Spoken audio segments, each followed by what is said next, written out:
बुद्धगया मुक्ती चळवळीसाठी 1949च्या कायद्यात सुधारणा आणि व्यवस्थापन समितीत बौद्धांचा समावेश करण्याच्या प्रमुख मागणीसह विविध मागण्यांसाठी रत्नागिरी जिल्हा बौद्धजन महासंघ मुंबई यांच्या वतीने आज बुधवारी 9 एप्रिल रोजी जिल्हाधिकारी कार्यालय रत्नागिरीच्या बाहेर धरणे आंदोलन करण्यात आलं। यावेळी महासंघाचे सभापती विल मोहिते, उपसभापती डॉ संजय कांबळे बापेरकर, अध्यक्ष विठोबा पवार, सरचिटणीस चंद्रकांत तांबे, खजिनदार देवराज तांबे, अध्यक्ष ग्रामीण प्रीतम रुके, उपाध्यक्ष ग्रामीण सिद्धार्थ सावंत, सरचिटणीस ग्रामीण संदेश पवार आदी पदाधिकारी उपस्थित होते।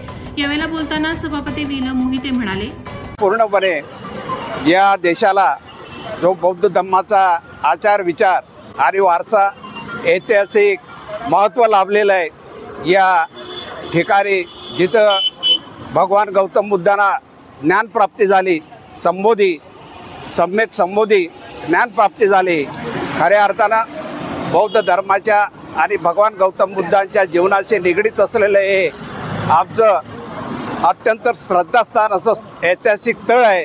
ते बौद्ध धर्मियांच्या पूर्णपणे ताब्यात देण्यात यावे। या देशामध्ये अनेक धर्म आहेत, अनेक पंथ आहेत, अनेक जाती आहेत, परंतु त्या धर्मांची प्रार्थनास्थळ, मंदिरं आणि आग्यारी या त्या धर्माच्या मालकीच्या वारसाच्या ताब्यात आहेत। त्याचप्रमाणे खऱ्या अर्थानं जगन्नाथ मंदिर जो कायदा 1955 साली तयार झालेला, त्या कायद्याच्या धर्तीवर नव्यानं कायदा बुद्धगयेसाठी करून हे स्थळ बौद्ध धर्मियांच्या ताब्यात देण्यात यावं।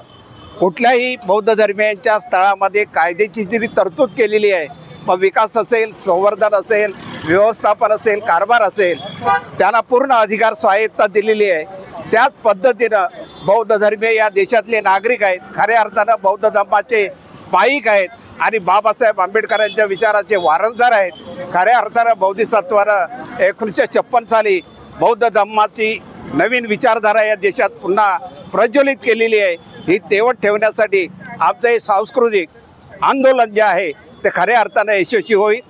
26 नोव्हेंबर 2023 पासून ऑल इंडिया बुद्धिस्ट फोरम या फोरमची जिल्हा महासंघ निगडीत आहे आणि त्यांच्या मार्गदर्शनाखाली, नेतृत्वाखाली हे आंदोलन देशपातळीवर सुरू आहे। वेगवेगळ्या संघटना, सामाजिक, राजकीय, आर्थिक सगळ्या संघटना, सांस्कृतिक या आंदोलनाशी जोडलेले आहे।